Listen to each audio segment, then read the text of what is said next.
Bienvenue chez Les Transformateurs, un podcast créé et produit par l'hôpital. Professionnels de santé, entrepreneurs, designers, auteurs, nos invités ont des profils divers, mais la volonté commune d'impulser des dynamiques innovantes au sein de notre système de santé. Écoutez-les parler de leurs projets inspirants et partez à la rencontre du système de santé de demain au travers de leur voix. Je suis Aude Niadanu, fondatrice de l'hôpital, catalyseur d'innovation en santé, et aujourd'hui je reçois Ama Kwevi, le président de l'IFEP, l'Institut français de l'expérience patient. Bonjour, je suis Ama Kwevi, le directeur de l'Institut français de l'expérience patient. Alors qu'est-ce que c'est que l'Institut français de l'expérience patient ?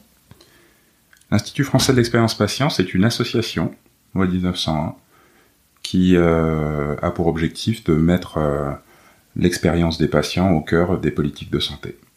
C'est un acteur aujourd'hui qui est assez incontournable dans l'écosystème. Et avant qu'on en parle vraiment en détail, je serais intéressée de connaître un peu ton parcours. Comment est-ce que tu as commencé à t'intéresser à la santé ? Je travaille dans la santé depuis maintenant plus de 20 ans.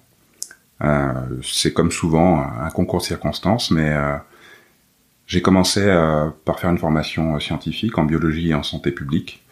Et j'ai eu l'occasion de commencer ma carrière professionnelle dans une fondation, la Fondation pour la recherche médicale, ce qui m'a mis le pied à l'étrier, et j'ai continué dans la santé, à l'ANES, l'Agence nationale d'accréditation et d'évaluation en santé, puis dans d'autres institutions de santé, jusqu'à fonder il y a 6 ans maintenant, l'Institut français de l'expérience patient.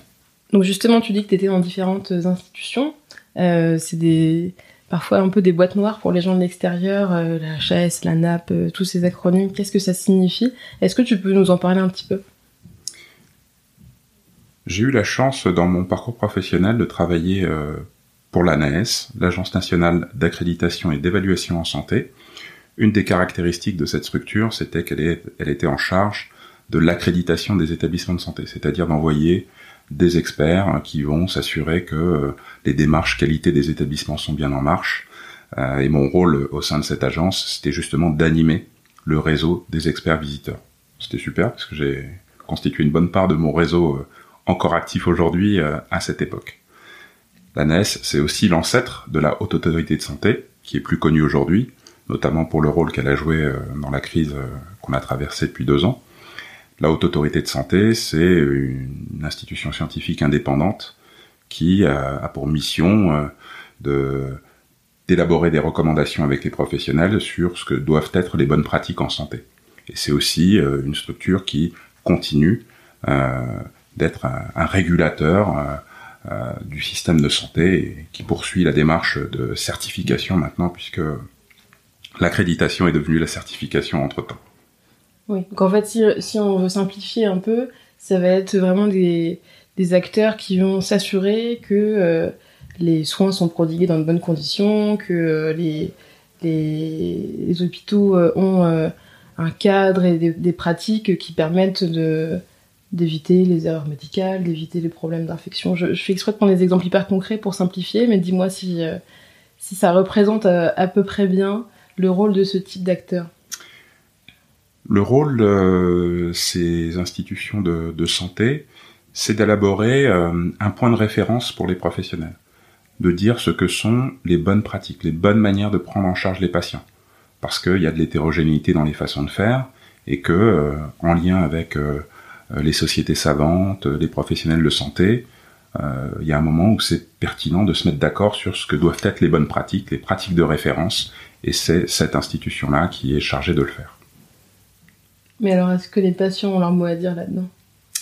De plus en plus, les patients ont leur mot à dire là-dedans, et ça fait partie justement de ce qu'on cherche à faire depuis l'extérieur maintenant de la Haute Autorité de Santé, puisque, comme je le disais, moi je travaille pour cet Institut français de l'expérience patient, mais qui est un interlocuteur de bon nombre d'institutions de santé.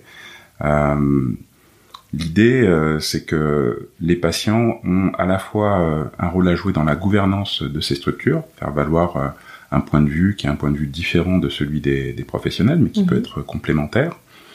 Et puis, de plus en plus, on s'intéresse à ce que vivent les patients, ce que sont leurs expériences en tant qu'usagers du système de santé.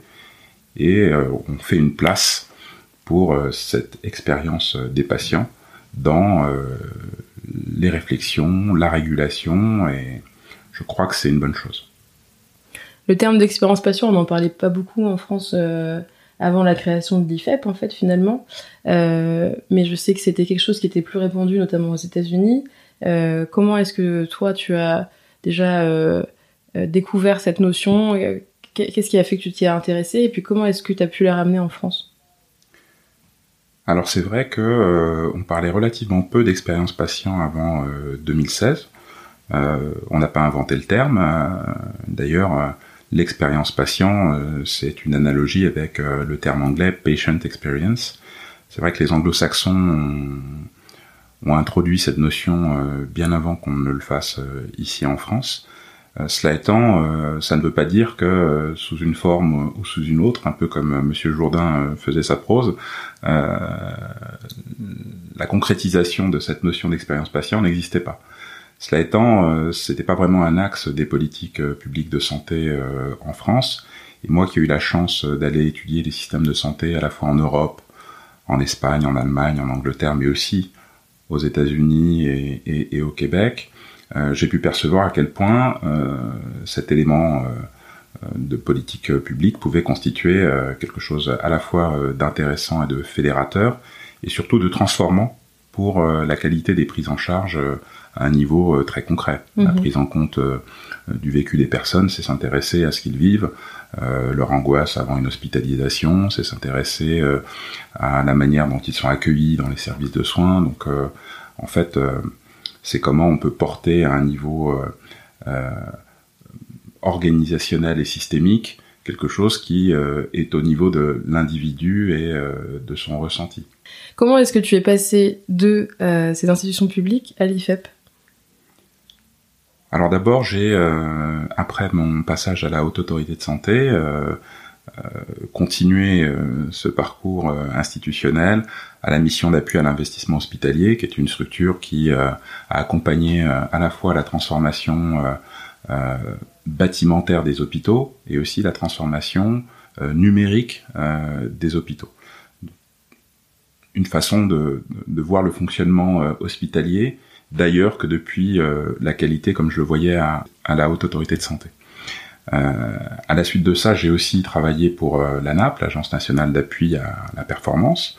Si on veut simplifier, on pourrait dire que c'est une agence de conseil public auprès des établissements de santé et aussi des structures médico-sociales. Et à l'ANAP, l'enjeu, c'est de trouver le bon équilibre entre une certaine soutenabilité pour les structures de santé, c'est-à-dire trouver les ressources humaines et financières pour soigner, et une qualité dans les prises en charge. Donc là encore, c'est un autre regard porté sur le fonctionnement des structures de santé. Et je dois dire que cette circonvolution autour des prises en charge m'a amené à me poser des questions sur ce qui pouvait motiver les acteurs à agir, à se moderniser, à remettre en question leurs pratiques, et force est de constater que ce qui a au cœur de ces prises en charge, c'est le patient. Et même si on parle du patient au centre du système depuis longtemps, je me suis quand même intéressé à la manière dont on pouvait mettre ce patient au cœur du système. Concrètement. Ouais, le plus concrètement possible. Et ce qu'il y a finalement de plus concret, c'est l'humain. C'est la manière dont on peut aborder ce que vivent les personnes qui sont les usagers du système de santé, leurs proches aussi. Et donc, cette notion d'expérience vécue, elle s'est imposée à moi comme quelque chose d'intéressant à étudier d'abord, et ensuite à développer au sein de notre système de santé. Donc moi, si je me dis, tiens, ça m'intéresse l'expérience patient, c'était il y a 6 ans, 7 ans, j'ai envie d'étudier la notion, où est-ce que je vais trouver de l'info ? Alors pour ce qui me concerne, mon profil scientifique me conduit à lire régulièrement des études, à faire une veille sur ce qui se fait en France et à l'international. Il y a des structures comme le Picker, le Beryl Institute, qui, même si tout est en anglais, développe déjà ce concept d'expérience patient, produit des articles, donne un petit peu de méthodologie, et c'est une manière de s'intéresser à ce sujet.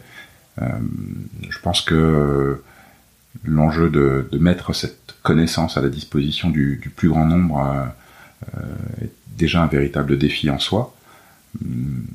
Pour ceux qui veulent s'intéresser à cette thématique, il y a aussi tout simplement l'observation de terrain, c'est-à-dire aller voir ce que font les professionnels de santé les plus motivés pour prendre en compte le vécu des patients, et il y en a, y compris en France. Et donc là, tout ça, ça t'a amené vraiment à passer à l'action en créant, en cofondant l'IFEP. Est-ce que tu peux nous expliquer un peu plus en détail, du coup, les missions, justement, de l'IFEP ? Alors, au départ, on n'avait pas nécessairement dans l'idée de construire une structure dédiée à l'expérience patient. Moi, je travaillais pour des institutions proches du ministère de Santé, du ministère de la Santé, et on avait d'abord comme objectif de faire en sorte que ce sujet émerge comme une véritable politique publique de santé. Donc l'acteur qui nous paraissait le plus pertinent pour le faire, c'était le ministère de la Santé, ou accessoirement la Haute Autorité de Santé. Pardon, je t'interromps une seconde parce que il y avait quand même eu la loi Kouchner du 4 mars 2002 sur la démocratie sanitaire. C'était pas déjà un sujet ? Alors c'est une bonne question, mais la loi du 4 mars 2002 elle met en avant la démocratie sanitaire de manière globale, avec beaucoup de notions autour du droit des usagers. Et il y a quand même une distinction entre cette notion de droit des usagers, de représentation des usagers, et celle de la prise en compte de l'expérience des patients. Et pour en avoir pas mal discuté avec l'un des cofondateurs de l'IFEP, de l'Institut français de l'expérience patient, qui était Christian Saout à l'époque, cette loi du 4 mars 2002 a été une vraie transformation du système, dans la mesure où ça a permis de faire émerger cette notion de démocratie sanitaire et de place de droit à réserver aux représentants des usagers notamment. Cela étant, dans la loi Kouchner, il y avait aussi la participation des usagers à l'amélioration de la qualité des prises en charge. Or, ce deuxième volet a été un peu éclipsé par la notion de défense des droits, qui était peut-être plus prégnante et plus urgente au moment de la loi de 2002. Et c'est la raison pour laquelle peut-être l'expérience des patients n'a pas émergé immédiatement après la promulgation de cette loi. Donc c'était déjà annoncé, mais c'était pas encore très bien mis en pratique, et finalement tu as voulu réappuyer sur cette partie-là de la notion de démocratie sanitaire. Oui, je dirais même que c'était peut-être dans les germes, mais pas parfaitement conscientisé, et il a fallu donner à voir ce que pouvait être un système qui fait une place plus importante évidemment à la défense des droits, mais aussi à la prise en compte du vécu, et ça y compris pour les représentants des usagers, y compris pour le collectif interassociatif sur la santé à l'époque. Ça relevait pas nécessairement de l'évidence.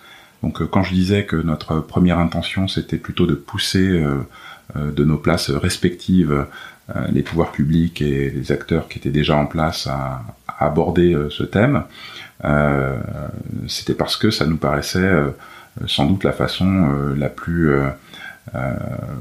logique de le mettre en place. Cela étant, même si on a eu un bon accueil et que tout le monde trouvait que c'était une bonne idée, ça a tardé à se mettre en place, ça a tardé à se faire, et donc avec quelques-uns on s'est dit qu'on allait partir devant et voir de quelle manière ce sujet de l'expérience patient pouvait être porté, toujours dans l'idée qu'il serait ensuite peut-être approprié par d'autres, approprié par les pouvoirs publics, mais donc le format qui nous a paru le plus utile, le plus contributif, ça a été d'abord celui d'un think tank, avec quelques personnes triées sur le volet pour avancer en fonction de leur expertise et de leur rôle dans le système de santé.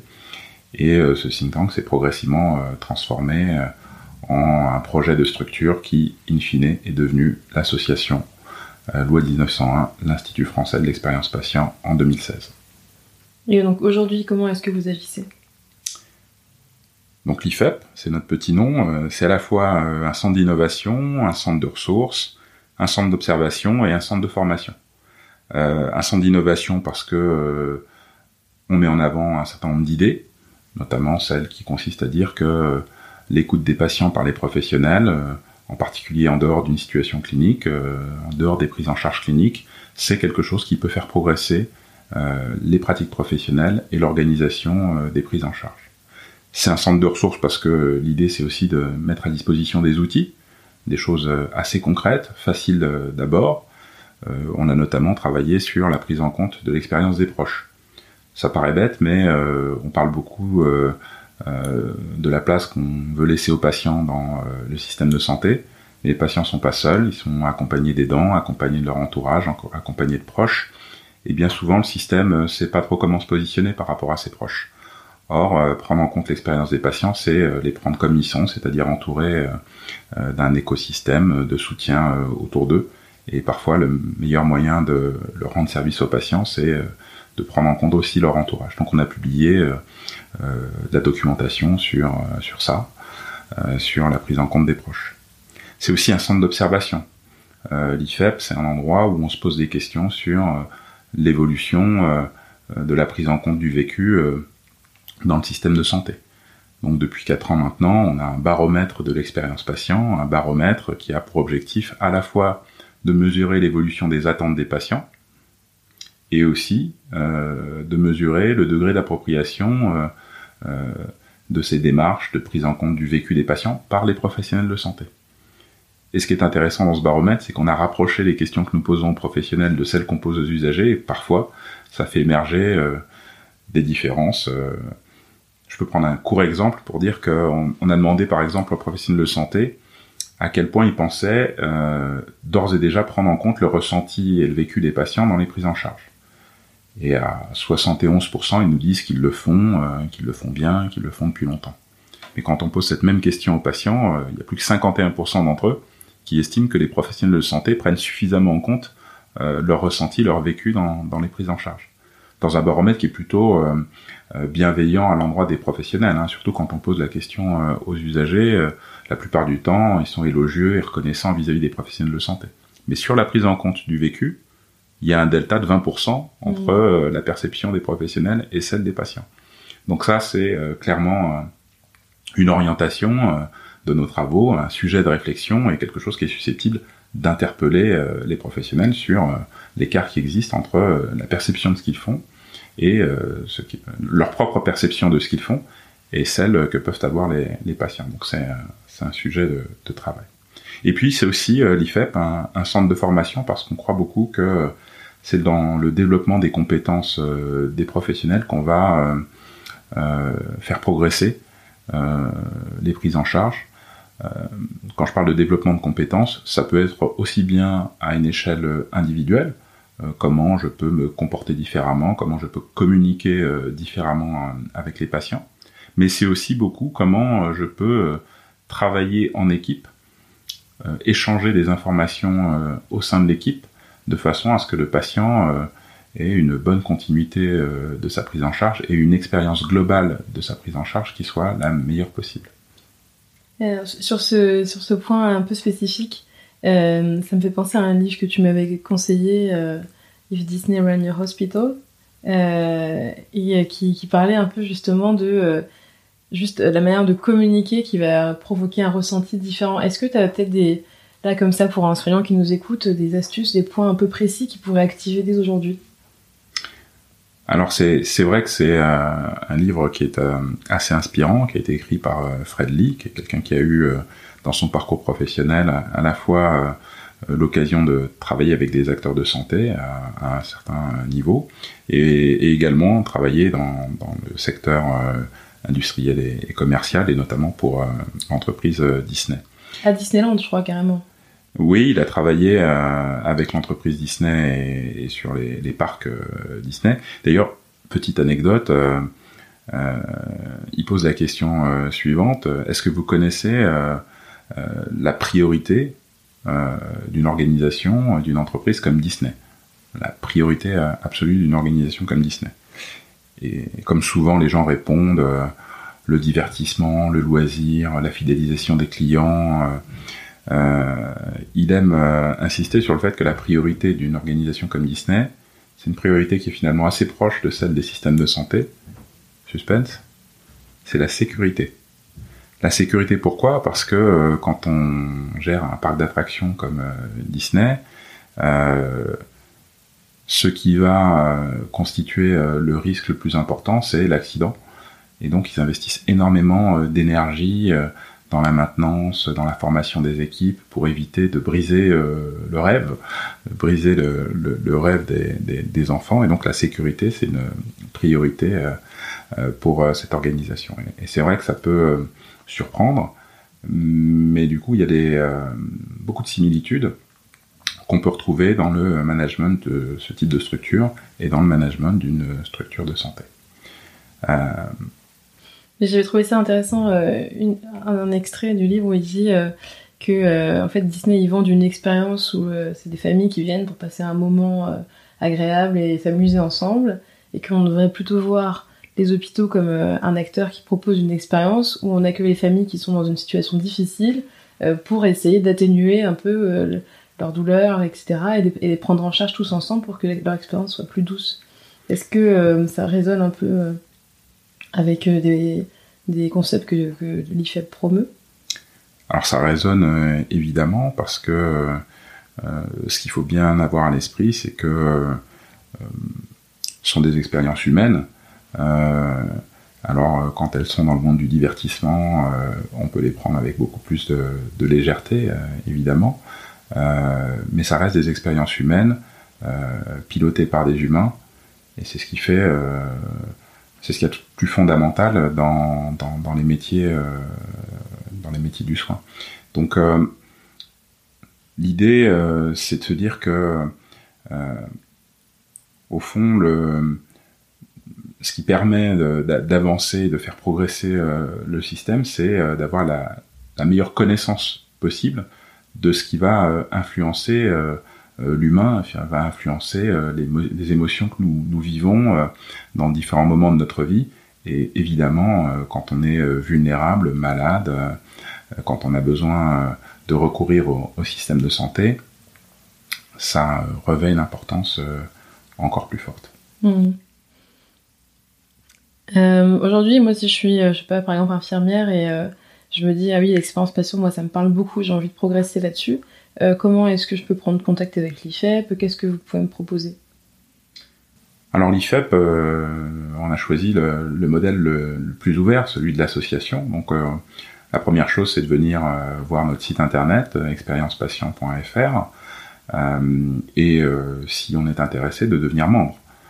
On peut devenir membre, qu'on soit professionnel de santé, particulier, patient, membre d'une association, hôpital, toute structure qui s'intéresse à l'expérience patient peut devenir membre de notre association.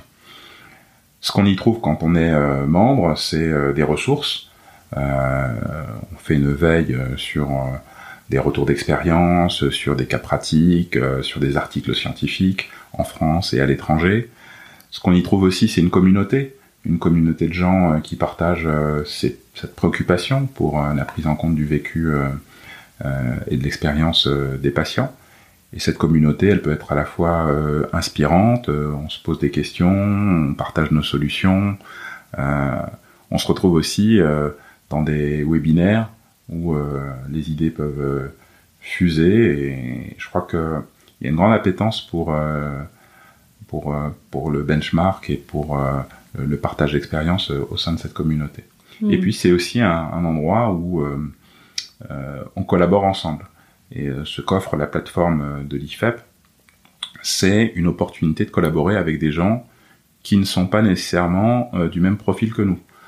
Je suis collaborateur dans une entreprise de santé intéressée par la digitalisation du parcours des patients. Et ben, j'ai l'opportunité de discuter avec des médecins, des infirmières, mais aussi des patients, et de travailler ensemble sur un projet concret. J'ai parlé tout à l'heure du travail qu'on a fait sur l'expérience des proches. Identiquement, on en a fait sur l'expérience des patients en imagerie. On a fait également l'expérience administrative et hôtelière des patients. Et tout ça, ça se fait dans un cadre où des profils de gens très différents peuvent se retrouver ensemble, coopérer, partager des idées et surtout produire quelque chose qui soit accessible à tous. Nous, généralement, on fait des 4 pages, donc des documents courts, faciles d'abord pour les équipes, les gens qui ont envie d'avancer sur ces sujets.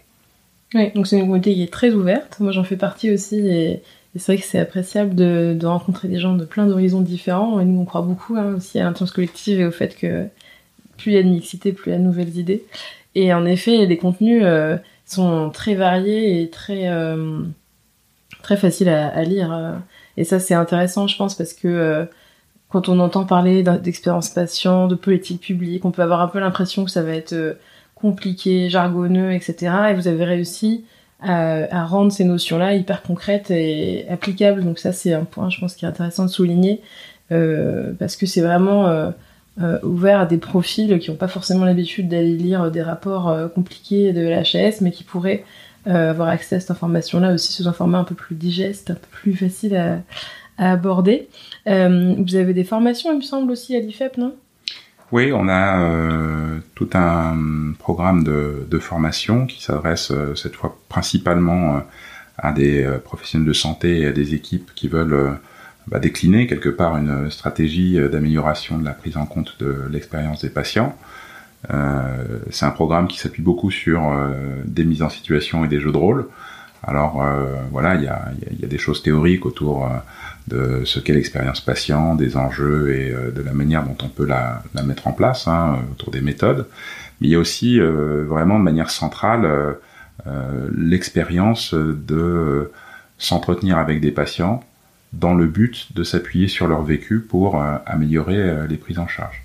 Donc on va spécialiser nos approches autour des modalités de recueil de cette expérience, des outils pour l'analyser et des démarches qui vont permettre collectivement ensuite d'en tirer tous les enseignements en pratique. Donc un programme qui rencontre pas mal de succès et qui a le mérite, on appelle ça notre programme de formation action, parce qu'on laisse pas repartir les professionnels de santé sans avoir mis en pratique ce qu'on a vu en formation et on les revoit après. Donc il s'agit pas simplement de venir d'écouter et puis de faire ou de ne pas faire, il y a au minimum une mise en pratique avant la fin du programme. Et donc là, ça c'est très axé pour les professionnels de terrain. Est-ce que les directeurs d'hôpitaux, les personnels administratifs peuvent aussi être formés ? Alors oui, et on en voit dans ces programmes de formation, quelques-uns venir. Et on est actuellement, tu me donnes l'opportunité d'en parler, en train de développer de nouveaux programmes à destination de ces publics qui aujourd'hui se posent beaucoup de questions sur la manière de construire un plan stratégique autour de l'expérience patient, ou alors qui se demandent comment ils vont pouvoir faire un management de leurs équipes qui est empreint de cette notion. L'idée, c'est vraiment qu'on puisse passer de la déclaration d'intention aux actes. Et même si la parole précède souvent les actes, il y a quand même un enjeu à finir par concrétiser. Et c'est bien ça l'axe de travail principal de l'IFEP. Alors il y a des actions là finalement pour des gens qui sont déjà intéressés, puisqu'ils vont faire la démarche d'aller sur le site, vont faire la démarche de s'inscrire à des formations, etc. Comment est-ce que vous arrivez aussi peut-être à toucher des publics qui pour l'instant connaissent pas encore très bien ce sujet et que vous arriveriez à sensibiliser ? À une grosse part de l'activité de l'Institut français de l'expérience patient, c'est cette sensibilisation justement. Tout ce que j'ai dit avant sur l'innovation, la mise à disposition de ressources, l'observation avec le baromètre, la formation, c'est ce qui nous donne de la légitimité pour influencer à la fois les politiques publiques de santé, donc à une échelle macroscopique, mais aussi pour influencer les personnes qui découvrent l'expérience patient et qui, à travers nos communications, nos événements, peuvent découvrir l'expérience patient et s'en faire une idée plus concrète. Après, effectivement, pour tous ceux qui découvrent l'expérience patient, on peut tout simplement, sans être membre, aller sur nos réseaux sociaux, LinkedIn, Twitter, notre chaîne YouTube. Tout ça, vous le retrouvez sur notre site internet www.experiencepatient.fr. Et puis surtout, à travers les conférences, les événements auxquels on participe ou qu'on organise, comme celui du 23 juin prochain, auquel je vous invite à vous inscrire à la journée annuelle de l'expérience patient, jeudi 23 juin, avec un site dédié, journée.expériencepatient.fr, que vous retrouverez facilement depuis notre site internet. L'idée, c'est justement de permettre aux gens qui connaissent peu ou qui débutent sur les approches d'expérience patient de se figurer ce que c'est que l'expérience patient, de mesurer les efforts que font différents acteurs de santé, des entreprises, des hôpitaux qui viennent partager des retours d'expérience, et également des associations de patients. Et on aura aussi beaucoup de témoignages, des témoignages de personnalités ou d'anonymes qui ont vécu quelque chose qui les a marqués au niveau de leur parcours de santé et qui viennent partager ça pour que tous ensemble on puisse progresser et s'améliorer sur le sujet. Merci, du coup c'est vraiment très clair en fait le rôle de l'IFEP aujourd'hui. Le podcast s'appelle Les Transformateurs parce qu'on s'intéresse beaucoup au parcours et aux valeurs et vraiment au choix qu'on fait des personnes qu'on va interviewer. Qu'est-ce qui toi personnellement t'a amené à t'intéresser à l'expérience patient ? Alors je pense que il y a effectivement quelque chose qui relève de mon histoire personnelle et de mon tempérament, mais ce sur quoi j'aurais tendance à appuyer davantage, c'est surtout sur la capacité d'action, c'est-à-dire que pourquoi je le fais ? Parce que je peux le faire, parce que je suis en position de le faire par mon parcours professionnel, par le réseau qui m'entoure, et je crois aussi que j'ai peut-être cette sensibilité à ce que vivent les autres, et en particulier dans des moments difficiles. Je crois que la santé, c'est un milieu dans lequel on ne vient pas tout à fait par hasard. C'est quelque chose qu'on entend souvent et qui me parle à titre personnel. Et pour le coup, je crois que au-delà de ce que j'ai et qui me permet d'avancer sur ce thème, j'ai aussi la volonté d'aller chercher ce qui peut éventuellement me manquer, de l'expertise, des hommes et des femmes, surtout des femmes d'ailleurs, qui ont cette même préoccupation. Et également la volonté d'y associer tous ceux qui peuvent apporter une contribution. Et là, je crois que avec l'émergence de ce sujet de l'expérience patient, je mesure de plus en plus qu'on peut y apporter une contribution, qu'on soit à l'intérieur du système de santé, à l'extérieur du système de santé, qu'on soit une entreprise de santé. D'ailleurs, nous, on a la volonté d'associer des partenaires quels qu'ils soient. Et si vous vous sentez concerné par ce sujet, vous pouvez prendre contact avec nous. Des entreprises de santé le font, des mutuelles de santé le font, des organisations qui ne sont même pas dans le secteur de la santé le font aussi. Je crois que c'est vraiment en associant nos forces, et je crois que c'est une des caractéristiques de l'IFEP, c'est une de mes caractéristiques aussi, c'est de faire travailler ensemble des gens qui n'ont pas l'habitude de le faire pour quelque chose qui nous dépasse. Et justement, dans la continuité de cette question un peu des valeurs, on aime bien demander aussi dans le podcast si tu as une devise, si tu as une phrase qui te motive, que tu te dis des fois le matin. Voilà, c'est quoi ta devise ? Alors, je sais pas si j'ai une devise, mais quelque chose que je me dis souvent pour me remotiver quand je le suis un peu moins. Fais ce que tu peux, du mieux que tu le peux, et si ça ne suffit pas, recommence. Ah, j'adore. J'adore. Mais surtout le du mieux que tu peux, parce que des fois on se met une grosse pression pour un résultat, alors que je pense que l'objectif numéro 1, c'est si j'ai fait de mon mieux, par définition c'est suffisant. Et la dernière question que je pose systématiquement, à ton avis, qui est la prochaine personne que nous devrions inviter ? Qui sont les transformateurs ou les transformatrices qui t'inspirent ? Vous invitez bien qui vous voulez, mais moi je vous conseille d'inviter Christelle Galvez. Elle est directrice des soins au centre Léon Bérard de Lyon, le centre de lutte contre le cancer à Lyon. D'abord parce que c'est une fille géniale, et aussi parce qu'elle investit beaucoup de temps sur le lien entre expérience des patients et expérience des soignants. C'est un sujet qui est fondamental, en particulier dans les tensions que connaissent notre système de santé aujourd'hui. Je lui ai d'ailleurs demandé de venir en parler à l'occasion de la journée annuelle de l'expérience patient. qui, je le rappelle, est un rendez-vous important auquel chacun et chacune d'entre vous peut venir participer, quelle que soit votre orientation, votre profession, etc. Rendez-vous le 23 juin. On se retrouve donc le 23 juin. Merci beaucoup Ahmad d'avoir participé à ce podcast et puis à très bientôt.